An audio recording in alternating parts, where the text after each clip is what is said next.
Oke guys, welcome back to Daily Charting with Toshi, di mana kita akan daily chart your favorite cryptocurrencies. Oke, dan sekarang kita masuk ke DCWT sesi pertama di mana kita akan lebih fokus ke Bitcoin, Ethereum, dan macroeconomics.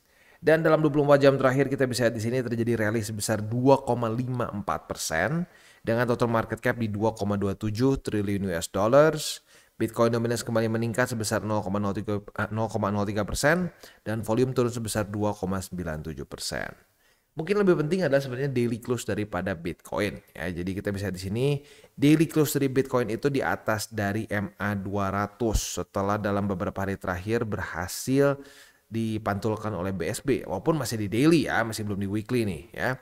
Nah, ini tentunya akan jadi sangat menarik. Apakah nanti hari Senin minggu depan weekly close dari Bitcoin akan bullish atau enggak? Kalau bullish, menarik tuh ya. Tapi untuk sekarang sih kita fokus dulu di daily ya. Di daily, apakah dalam beberapa hari ke depan Bitcoin bisa mempertahankan MA200 sebagai support atau enggak? Kalau bisa mempertahankan MA200 sebagai support, bahkan membuat higher high, nah itu dia sekali lagi konfirmasi penting yang kita tunggu-tunggu. Buat lu para penonton DCWT yang setia gitu, yang terus nonton, kemungkinan besar sudah tahu ya, di bulan Juli dan Agustus kemarin tuh fake out. Begitu, fake out di mana cukup banyak yang sangkut juga di fake out sini ya, apalagi yang pertama nih. Ini ngepump 12% soalnya. Ya, wah, gila nih, udah Bitcoin langsung lagi 100.000 ya.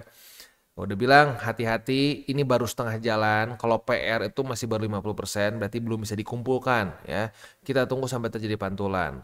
Selama belum terjadi pantulan, itu masih belum bisa kita bilang skenario kita jadi bullish. Wah, tahu dari mana lu? Wah, mana lu? Tahu apa? Lu cuma ngefat. Bam, drop. Begitu. Jadi kalau pesan gua sih satu, jangan terburu-buru ya. Apalagi gini, jangan sampai all in. Dan gini, kita selalu ngomong, mau main scenario bearish, mau main scenario bullish, di masa-masa bull run, itu kita tetap akumulasi. Ya, tetap akumulasi. Cuman, kalau dalam bearish scenario kemarin di sini, kita masih DCA-nya dengan jumlah lebih kecil. 50, 75, dan sampai 100. Itu kalau ya kena zona-zonanya ya. Nah, kemarin baru kena zona 50%. Ya, maka dari itu, tetap DCA, tapi hanya setengah peluru. Begitu.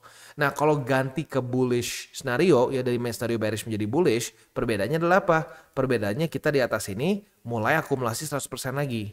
Begitu ya, simple as that. Begitu. Kadang-kadang orang berpikir saat kita ngomong main scenario bearish tuh kita nggak akan akumulasi. Salah besar ya. Di TCI kita terus di CA ya, kita terus di CA. Mungkin satu-satunya tempat yang kita nggak akan terlalu banyak di CA ya waktu lagi bear market begitu ya. Tapi selama di luar dari bear market berarti tahun preparation, accumulation ya dan juga tahun all time high itu kita tetap akumulasi begitu ya.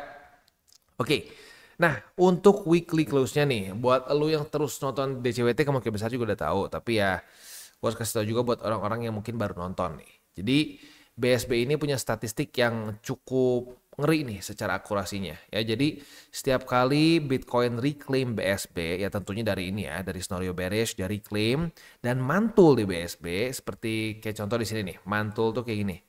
Dia reclaim, dia masuk ya, dia retest ke BSB. Nah, terus ada weekly close bullish di atas dari BSB.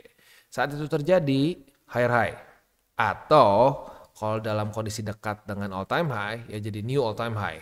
Begitu. Jadi lagi-lagi ini kalau kita ngomong secara akurasinya ya dari 2012 sampai sekarang itu cuma 2 kali fake out ya, dan gue udah hafal di mana juga fake outnya ya.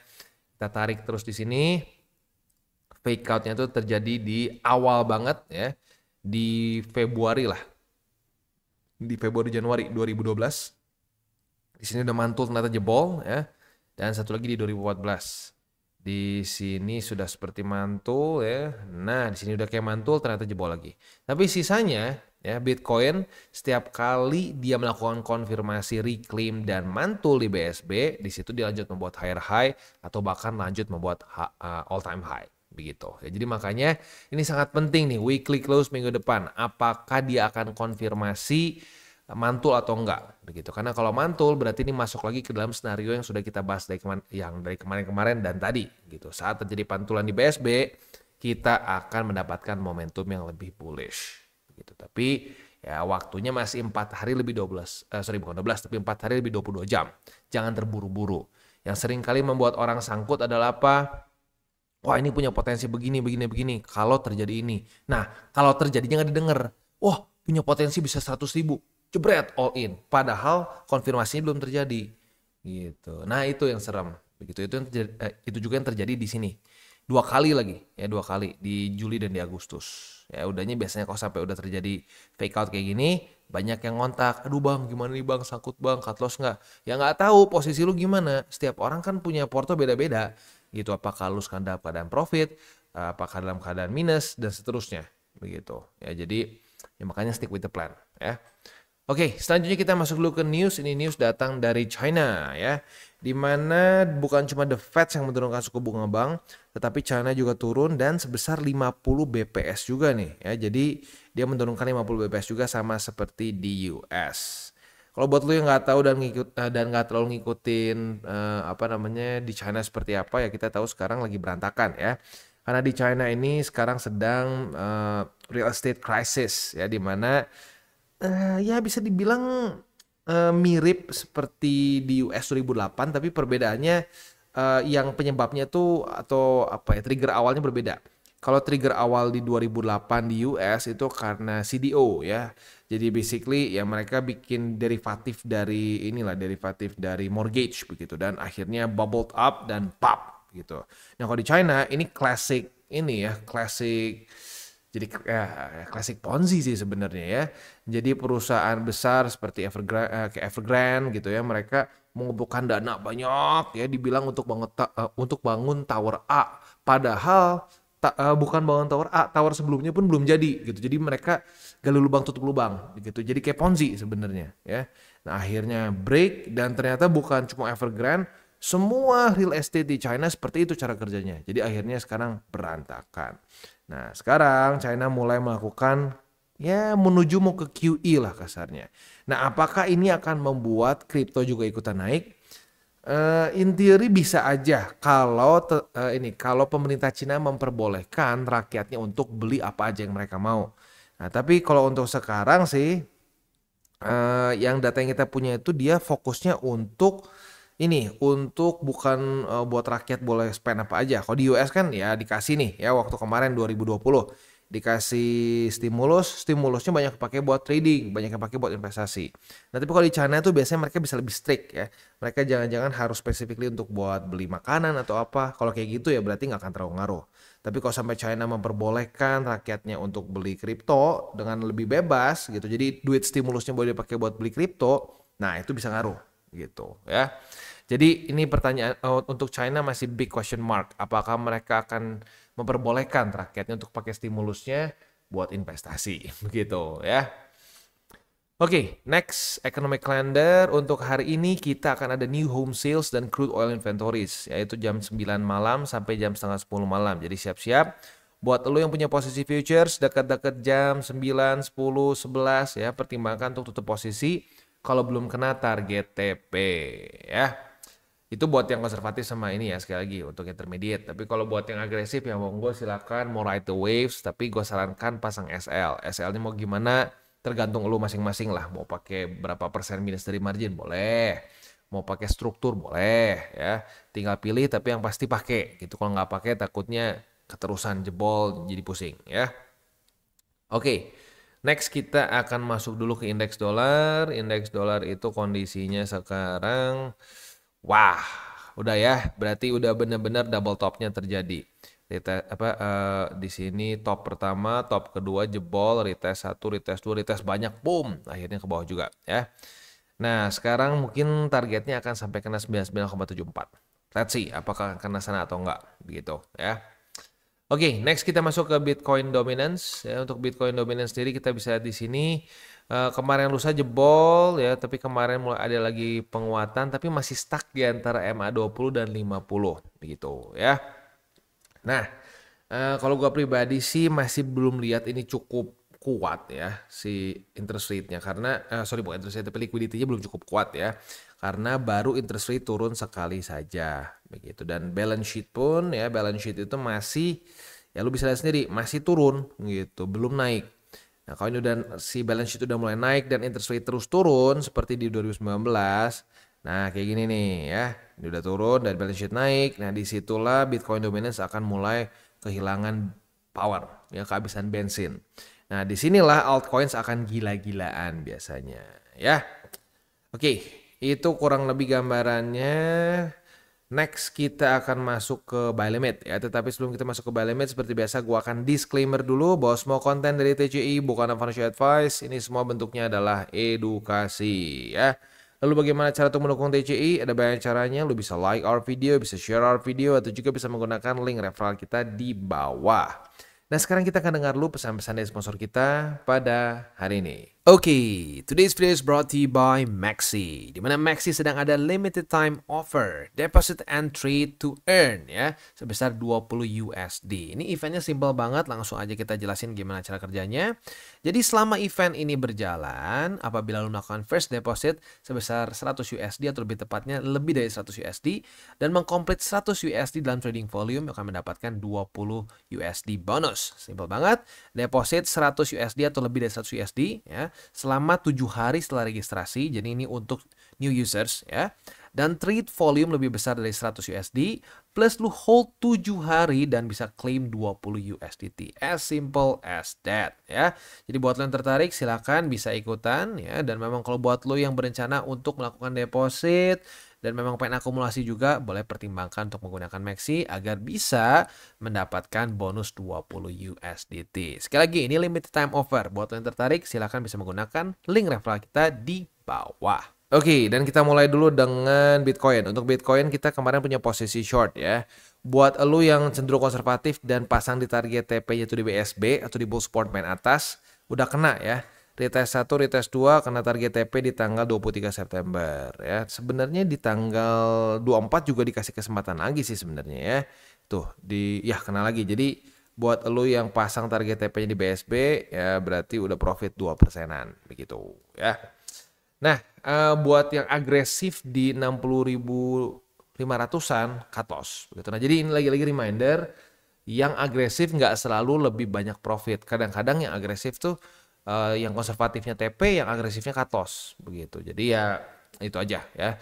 Jangan sampai dipaksakan. Lo konservatif dipaksakan agresif malah jadi nggak bisa tidur ya. Oke.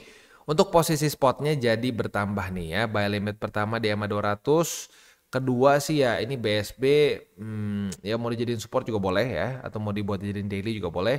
Jadi boleh di EMA 200, lalu di 62.679 dan yang terakhir di 60.600-an lah, ini di tengah-tengah antara struktur dan BSB bawah ya.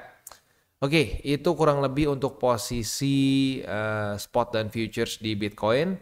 Next kita masuk ke Ethereum. Untuk Ethereum kita bisa lihat di sini kondisinya itu dia buy limit di posisi long kan kena ya. Kemarin itu kena, udah TP.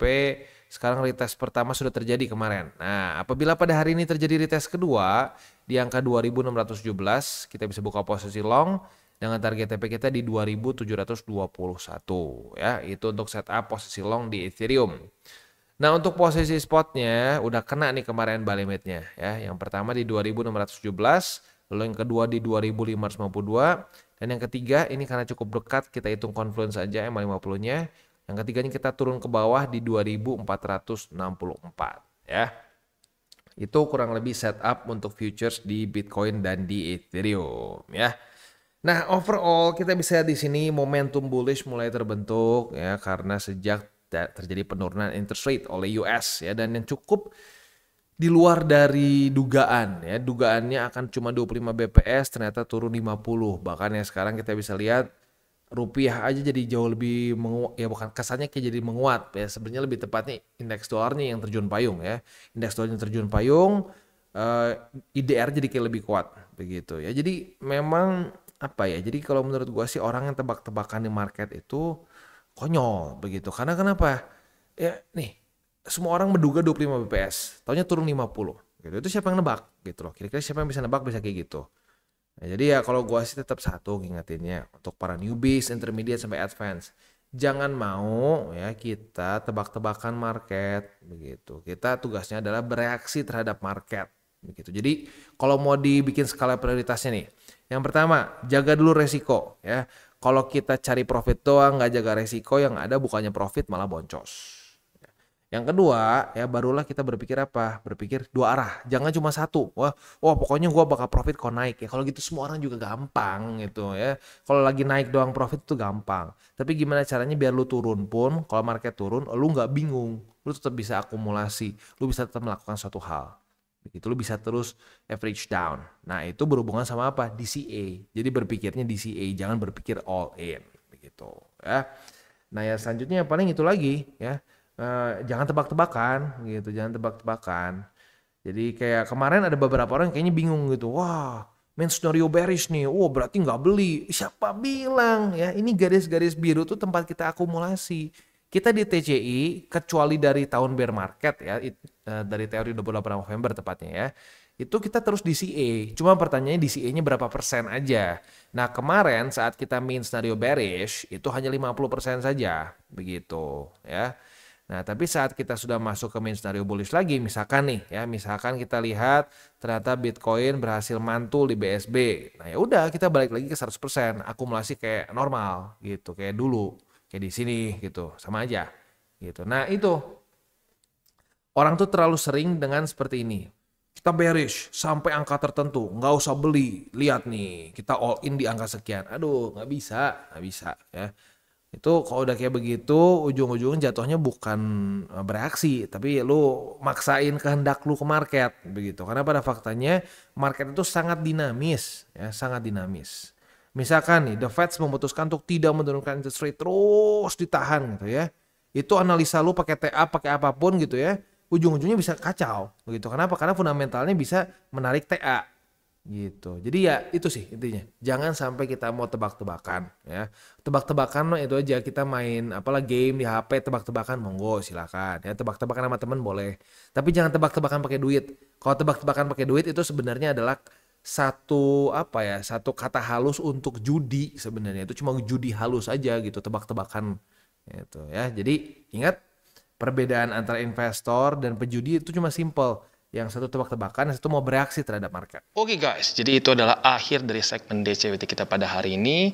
Dan jangan lupa bagi kalian yang merasakan manfaat dari segmen ini, jangan lupa untuk share ke teman-teman kalian.